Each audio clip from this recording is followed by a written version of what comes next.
Buckingham Palace, 12:12 p.m., 2 weeks ago. The courtyard buzzed with school children and their parents. Queen's Guard Daniel Reeve, 36, stood motionless, perfect posture, ceremonial rifle at his shoulder. Then, shouting. A man in a trench coat breaks through the rope line, holding a protest banner, pushing tourists aside. A small child trips, about to fall into the attacker's path. Reeve moves, 1 step, 2. He drops the rifle strap to his back, catches the boy mid-fall with his left arm, and sweeps his body between attacker and civilians. No violence, just control. Security arrives seconds later, but the moment is recorded. And it goes viral. Royal Military Tribunal Office, 3 days later. Daniel stands in full uniform, silent. A ministry solicitor reads the charges. Violation of ceremonial protocol. Intervention during protest without authorization. Physical engagement without commanding officer's order. A formal hearing is scheduled, but whispers begin. Was he supposed to let the child fall?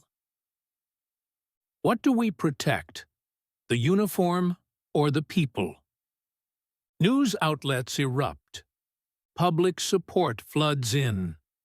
But protocol traditionalists push back. A BBC anchor says, he may have saved a child, but he may have also jeopardized every standard we expect from these soldiers.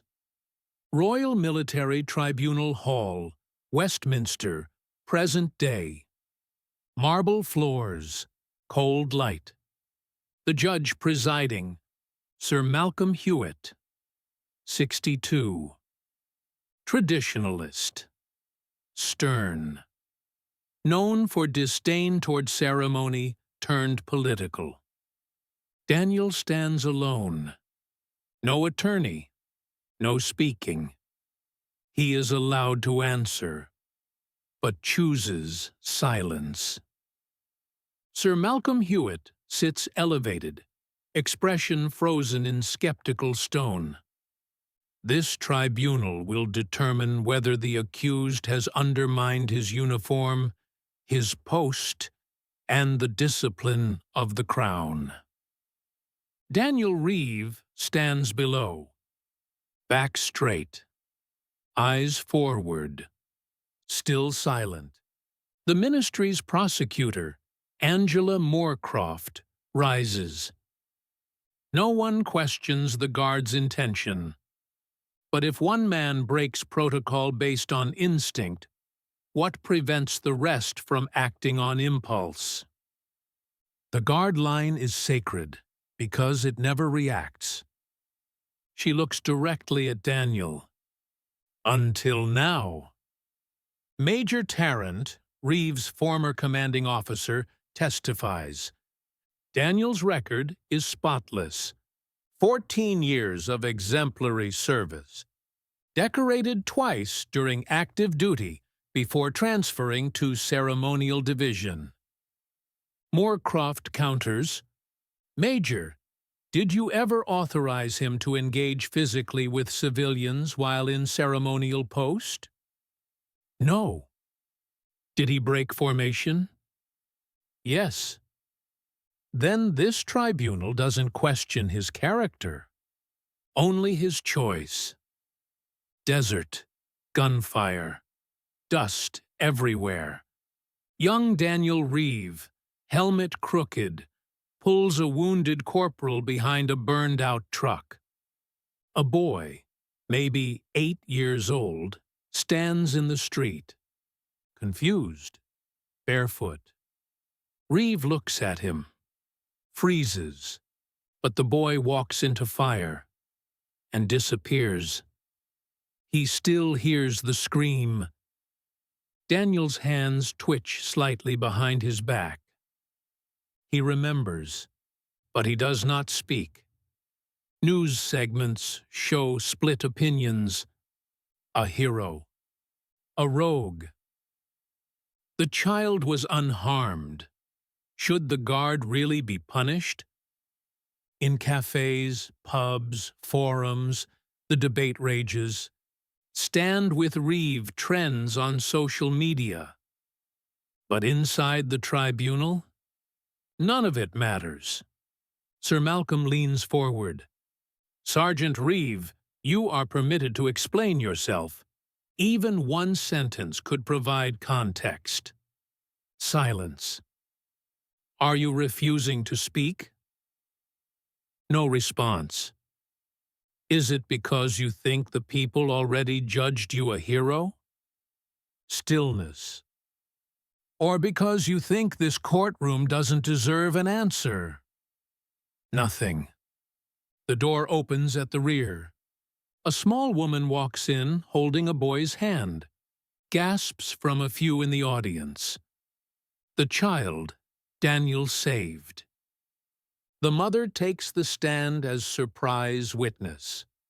Amira Patel, soft-spoken, tear-filled but composed. My son is quiet, autistic. He doesn't process danger the way other children do.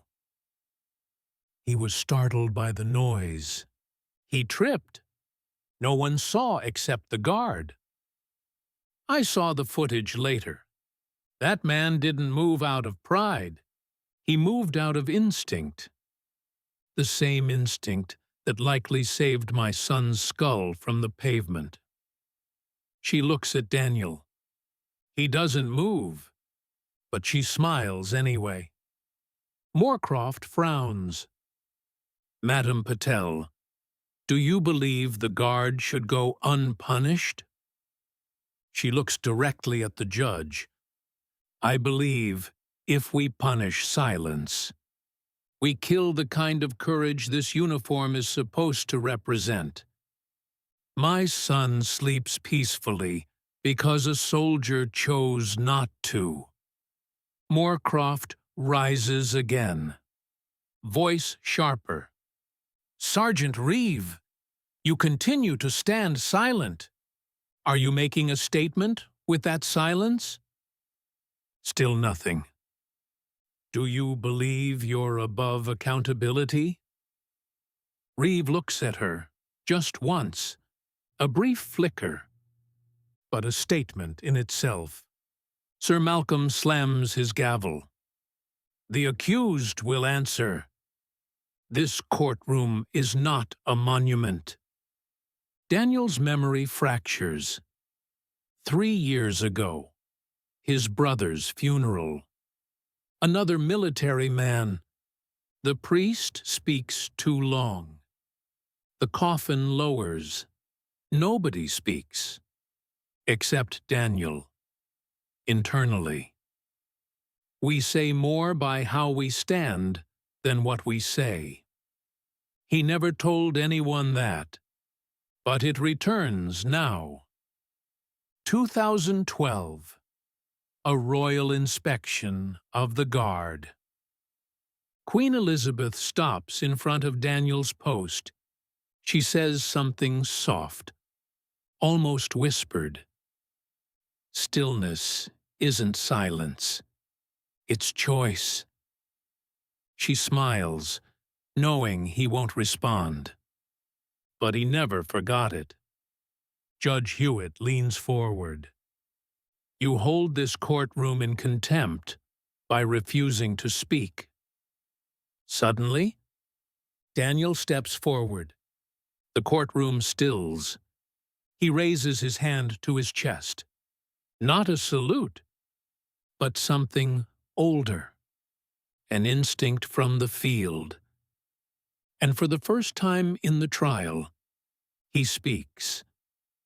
I didn't move because I wanted to. I moved because stillness would have failed a child. Protocol isn't about rigidity. It's about purpose.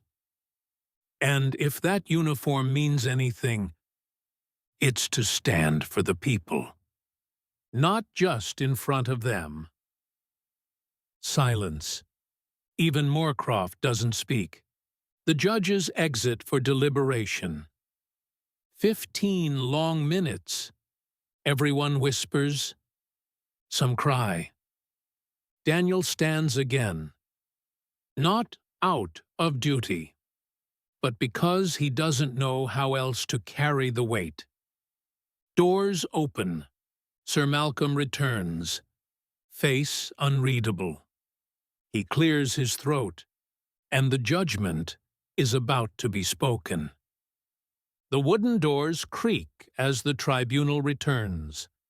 Sir Malcolm Hewitt sits back in his chair like a man about to carry the weight of an empire on his tongue. He straightens his robe. The gavel rests untouched beside his hand. No need for ceremony now. The air is so still it could shatter. He begins, "Sergeant Daniel Reeve, this court has reviewed your history, your silence, and finally, your statement." His eyes lower for a moment.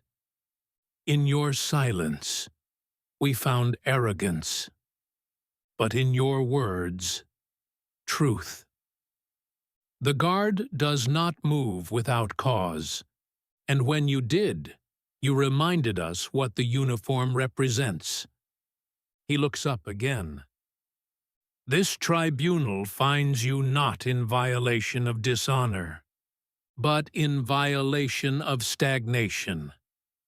A murmur ripples through the crowd.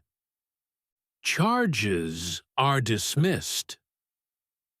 And this court acknowledges your action as an act of living protocol, the kind that evolves, just as the people it protects do. Daniel doesn't smile, but his jaw relaxes, his shoulders ease, not in relief, but in acknowledgement. He turns, not sharply, but with purpose. Walks the length of the courtroom. Each step echoes like the tap of a parade boot across history. The child he saved watches him go, hand clutched in his mother's, just before he reaches the door. The boy lifts his hand, not a wave, a salute. Daniel stops, looks over his shoulder, and returns the salute. Outside, the skies are gray, but no rain. Reporters surge forward. Cameras flash. But Daniel walks right past them. He says nothing. He doesn't need to. His silence now speaks for all who serve, and all who wonder what real service looks like. A letter arrives at his new post. No rank on the envelope, just a crest. Inside, a note from the monarch. Your stillness spoke, your movement taught, and your silence will be remembered. Attached. A medal, not official, not worn, just engraved. For choosing the child. Over slow footage of Daniel returning to guard duty. Ceremonial position again, boots planted. We hear a voice. He was trained not to move, but trained harder to know when to. They called it a breach, but it became a bridge. And in one courtroom, a soldier who said almost nothing reminded the world that silence isn't the absence of honor. It's the measure of it.